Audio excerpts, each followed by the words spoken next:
to think about the climate problem, and I'm reflecting back on the workshop from yesterday, not as an isolated problem or contradiction or dangerous contradiction, if you like. It's now increasingly interconnecting with other dramatic systemic crisis tendencies. The global economy is in free fall at the moment, comrades. And this is not just because of coronavirus. We haven't recovered from what some call the great financial crash of circa 2007, 2009. Actually, those instabilities are part of the system. Okay, there were various economic forecasts being made a few months ago about more financial bubbles, more possible crashes, etc., etc. The coronavirus just feeds into an economy going downhill.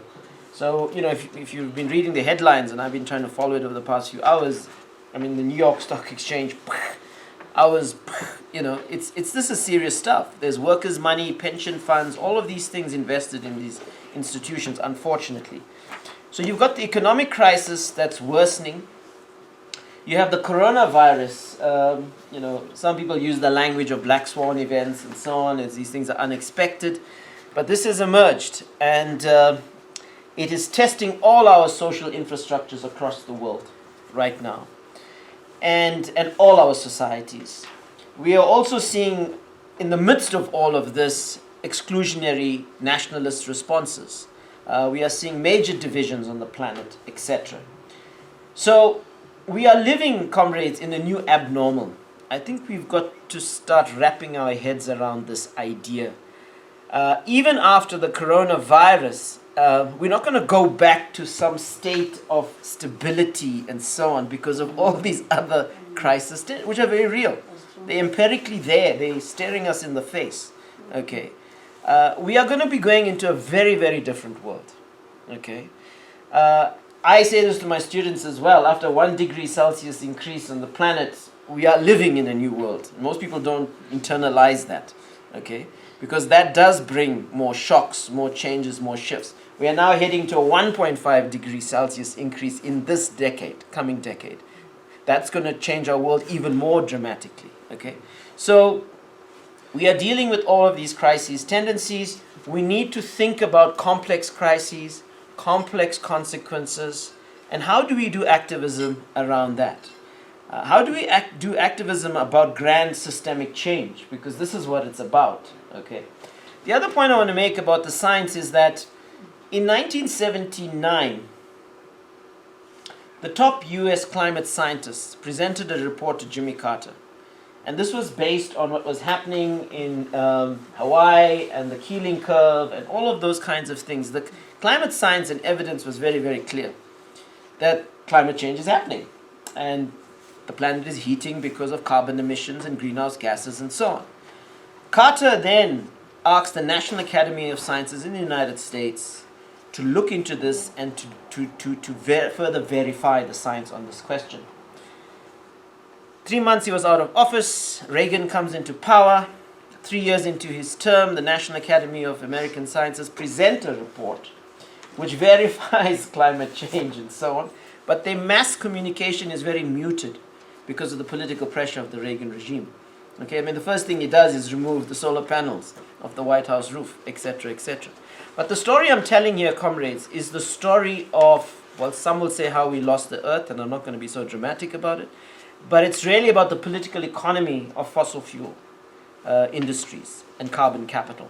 Because what they did effectively since the 80s, starting in the United States, was ensure that this risk does not become a serious risk. And even with the IPCC's great efforts and forming out of 88, subsequently the UN process in the early 90s, there's been an attempt. But we haven't got to the point where we could have had urgent action much earlier. I think as a social scientist, I keep on asking that question. I mean, why didn't we very early on, like the ozone problem, for example, and so on, lock in a global solution early on? And the answer lies in the political economy, comrades. And the fossil fuel corporations wanting to prolong the use of carbon while this problem is getting worse, and despite the science. I mean, Trump is a good example of that. He's a carbon president, right? He's very clear about that. He's even denialist about climate science and so on. But this is what the Koch brothers did, the think tanks did in the 80s and the 90s and up to the present in the United States, muddled the debate, sow doubt, false equivalence, etc., etc. Now this applies also to us in South Africa. Because while there is excellent science, and you're putting it to the government, etc., and we wanted you to put it to Sasol today, these interests are clashing with the science. We got to understand that. Despite the risks staring us in the face, they're not willing to make choices and decisions to break the trajectory. Okay, we are asking them to also make big decisions, right? We're going to. The conversation we want to have with Sasol is how do you phase yourself out? Okay. Now, just to also say, comrades, that when you look at the emissions issues from a fossil fuel corporation, maybe before I even start with that, we need to have a bit of historical background to the big polluters in our country, Eskom and Sasol. Sasol particularly was crucial as a strategic industry for the former apartheid government. It had historical ties even to Nazi Germany, etc., etc. It also has been very effective as a corporation in also legitimizing itself in our society. I don't know if any of you watch birds and stuff in this room, sure. But they finance a lot of the resources in natural conservation, by the way, in South Africa. You buy birding books, Sasol's logos on it, etc., etc. So they have an effective greenwash approach. Okay. The other thing they do, and we discussed it briefly yesterday, is that they also fund students effectively, okay, to reproduce this industry and so on. So they've got deep roots in our society. They're conscious about perceptions. They're conscious about how they legitimize themselves in society and so on. Now, they've been taking a host of economic knocks. They made some bad decisions vis-a-vis an offshore investment in the US in the Charleston plant. Those costs are escalating. The global economic situation is biting them. They lost share value dramatically over the past few weeks. The Sasol share price dropped to 30 Rand a share. It's now at 42 Rands. It's really taking a hit. It's a cash-constrained corporation at the moment. Okay, so it's facing a very serious economic crisis. But having said that, I think as climate justice activists, we do appreciate that its emissions are almost the footprint of Portugal. We've done all this research. It's a big player. And I think we mustn't avoid thinking more fine-grained about the climate contribution of South Africa. So yes, we can get lost in the percentage around Africa. But we are a big player as a country in the continent and globally too. So we are amongst the top 20, depending how you cut into it and look into it. We shoulder a big responsibility. We are the carbon criminal on the continent, essentially, historically and even in the present. So we have a duty of care. We have all of those responsibilities to the continent and so on. So the big debate amongst climate justice activists is... So if you're looking at the emissions of say, a Sasol, so let's just say they were sitting in the room. Right now they told us they're going to bring down the emissions as a thumbsuck of 10%. Okay? What does that mean? We don't know what the baseline is, but more importantly, we don't know whether those emissions just refer to what is called point of source emissions. So when they are doing whatever they are doing, converting coal, etc. Or are they measuring emissions from that point in the process all the way to when the gas gets put into a vehicle and so on? So are they measuring emissions throughout? This is a big debate internationally when activists are grappling with these corporations. Okay, how big are they measuring their carbon footprint? So these are things that we got to think about and grapple with. I think the other point to make is that they haven't given us compelling arguments. If they were sitting in the room today, they would have been listening to you, okay? And they haven't stepped up from the standpoint of their commitment to the public interest, the duty to care, and all of those things, to put a serious just transition plan on the table. It would have been great to have Samson Mokwena in the room from Veja, from the VAL. He couldn't make it today. We tried to get someone from Secunda as well, from the community organizations. But it's clear that corporations like Sasol have also externalized their costs. So the polluting impacts, the devastation on communities' health, etc. All of this doesn't feature for them. Okay? And the government has been absolutely reckless in allowing them to, if you like, have exceptions to regulation, pollution regulation. And so we have major fatalities in this country. People have been dying, both from Eskom and Sasol pollution. And other NGOs, Greenpeace and others, Groundwork have spotlighted this issue. But then again, I mean, how do we hold them accountable if the state is not willing to deal with them? Okay? I mean, even the big coal-fired power stations that Eskom has built, there's a scrubber technology to ensure that the particulate matter that comes out of all of this thing is not harmful to human beings. They haven't even done that. So the pollution that's going to come out of Medupi and Kusile, and Groundwork has raised this very sharply, is going to kill people. Okay? But our government is allowing it. So this is just at that level. But then the bigger question is the carbon emissions, comrades. They are responsible for deadly carbon emissions. And they are not stepping up to tell us about their transition plans. There is a bit of shareholder activism that took place at the AGM. There's pressure from some shareholders to push them in this direction. This is the year where I think many of us were hoping that the big players in South Africa, we'd be able to push them onto a particular trajectory. My final point I'll make around this issue is that there's interesting international shifts happening. So BP, one of the big players in the global north, fossil fuel transnational network, has declared net zero emissions by 2050. Now, a lot of activists are scrutinizing that, and they're asking very, very hard questions, given their current investments in complex hydrocarbons, offshore extraction, and a host of other sites. We need to look at that. There's a Spanish corporation as well that is talking about a conversion. We need to study that. We need to look at that. There's a lot of pushback going forward against the Norwegian oil corporation as well, and it has withdrawn from some investments in Australia and things like that. So there's interesting things happening in the space around fossil fuel corporations. The worst, of course, is the likes of ExxonMobil and so on. For them, it's just business as usual. They've locked in billions of dollars of investments, etc. Shell too, and so on. So although there's a green speak, there's a climate speak, etc. coming out of this. So we need to just keep our eye on the international examples and cases. We need to study them a bit more closely.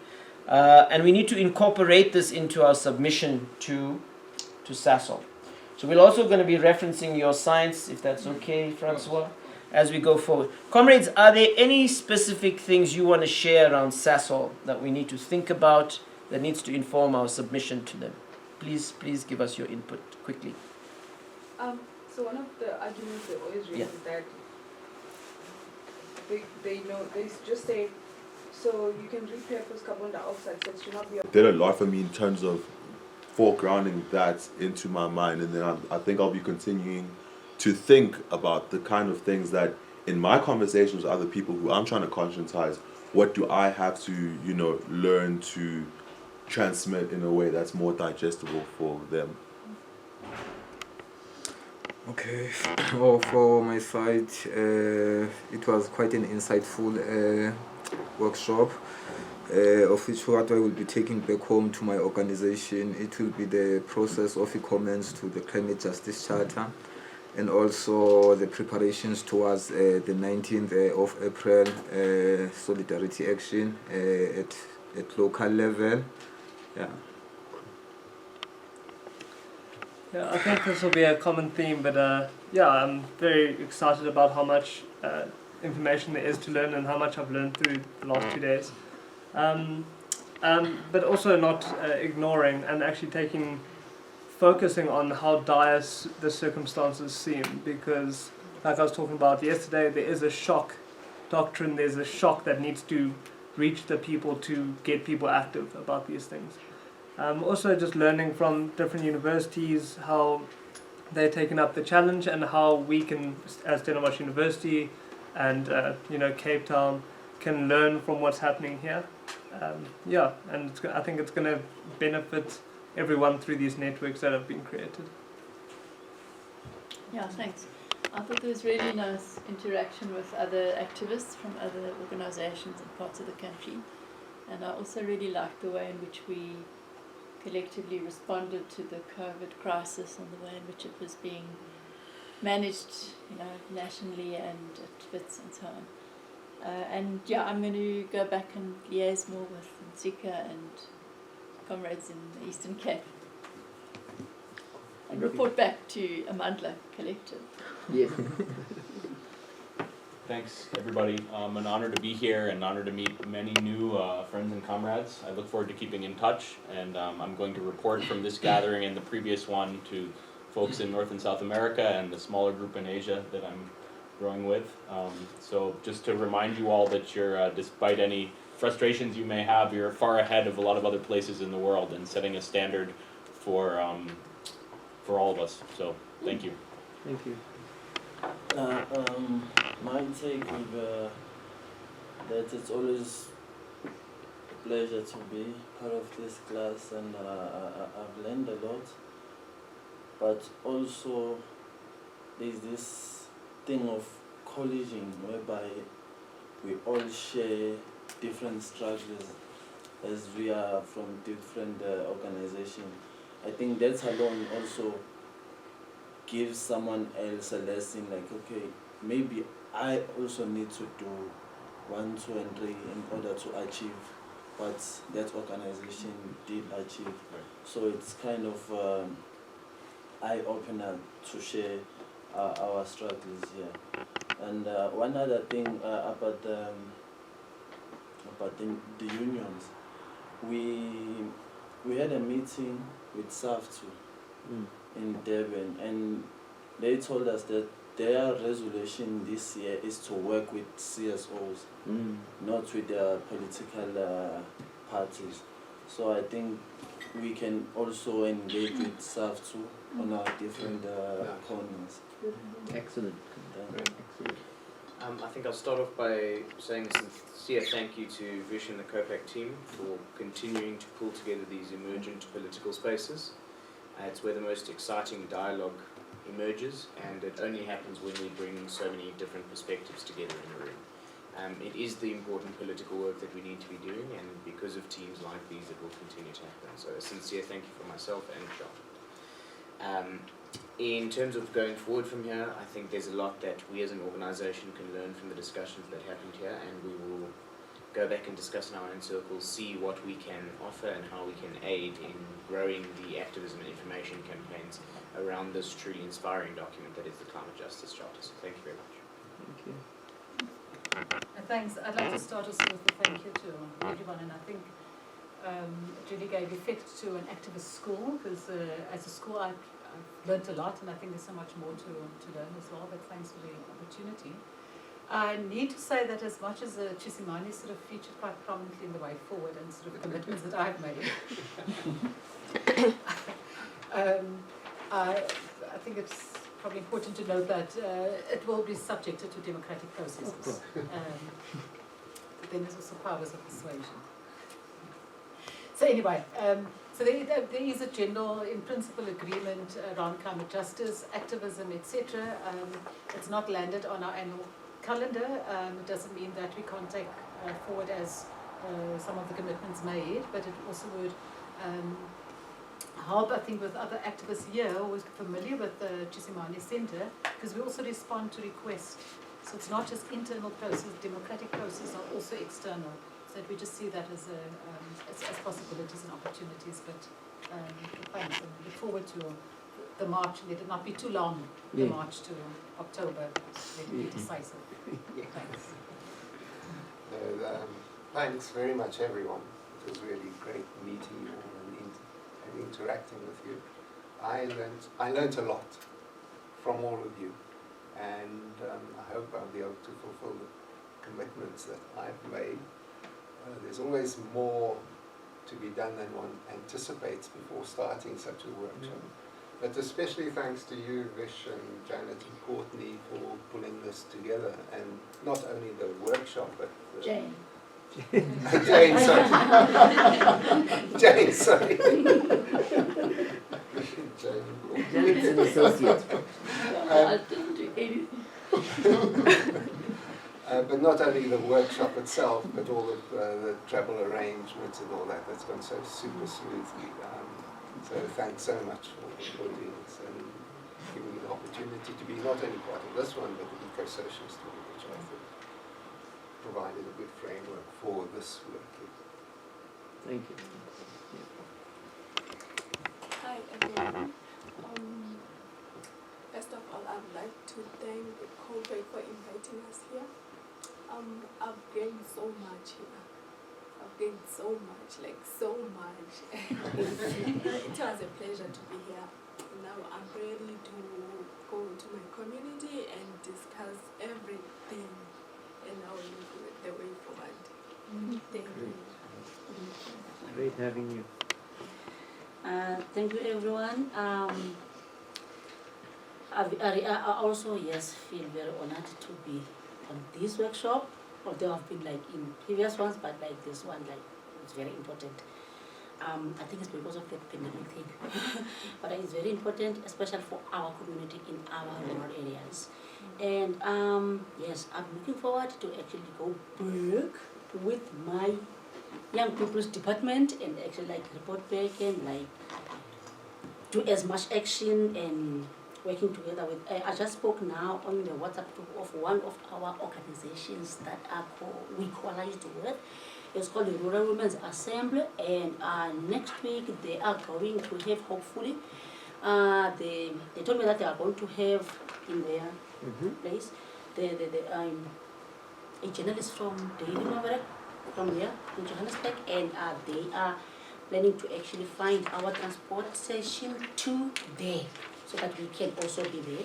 So yes, it's our opportunity because when I met them before we introduced the Climate Justice Charter, and they were excited, and yes, we willing to work together, and they said, you seem to come, we will find your transportation, you need to be there. If you're telling that you are on that workshop, please come and share any information, then we can work together as from now on. So, yeah. Thank you. This was a lot of learning and a lot of enrichment, especially like on a personal level as an activist. So I feel so affirmed right now, and I'd just like to say thank you to COPAC for inviting me as an organization and myself too. I'm looking forward to doing so much work, especially on campus, and it was an honor to meet you all. Thank you. Thank you.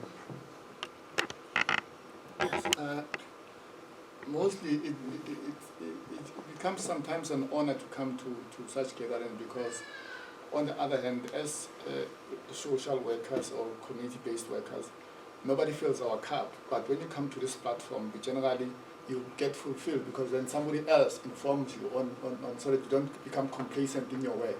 And it also encourages you to do more. So in that sense, it becomes special for us to come to these gatherings and also upgrade ourselves, or basically incrementally increase the knowledge that we have, so that it gives us more tools to go and work in communities. And that will be the most important part, because most of our communities are not informed of issues and are not afraid of issues. So we need to constantly hammer the information and make them understand where they are and how generally environmental justice affects them and how they benefit from the statutory laws which are there, but also them becoming active citizens in their work. So generally that is always the case, that we'll go back to communities and inform them. Thank you, Cherie. What do you want to say? Yeah, thank you again, Vish and colleagues, for the opportunity to share some time with you here. Yeah? What I can say is that the Global Change Institute will remain very, very keen to support this initiative with the latest science in terms of climate change projections. Other experts work on carbon budgets. Others work specifically on adaptation in Africa. So please know you can always count on us to be here. And then I think it's really important that we are going to be ahead of the curve, because things will change rapidly in the next decade across the world. Rapidly. We must be ahead of this in South Africa rather than trailing. Yeah. And that there are two main things. Of course, it's about transforming our own economic development pathway. We've spoke about the immense risks of trying this change that is going to happen globally. And the other is, of course, in terms of impacts, where our region is extremely vulnerable. Yeah. And science helps us to foresee at least some of those impacts. So let us prepare as a region and as a country and in our own municipalities and communities for what's coming. Thank you, Francois. Francois, we're probably going to bring you down to Cape Town for one of our next meetings when we are meeting with Cape Town-based organizations to plan for October. But you and I will tie that up. Thank you. Jane and Courtney, do you want to just share some reflections on the two of you? Just to say thanks to everyone for coming. It's always great to learn from you, to get your input. Three of us sit and we discuss what we're going to do, and it's not always limited, but it's always great to get input from people who are on the ground in different areas. So thank you for your input. No, just, yeah, thank you. It was great to reconnect and then meet some of you for the first time. And yeah, it's just as a young activist to learn from people who have been on the ground. It's really great. Thank you. So once again, comrades, thank you to all of you for coming. Be COVID aware, be informed by ethics of care. We're living in a dangerous time.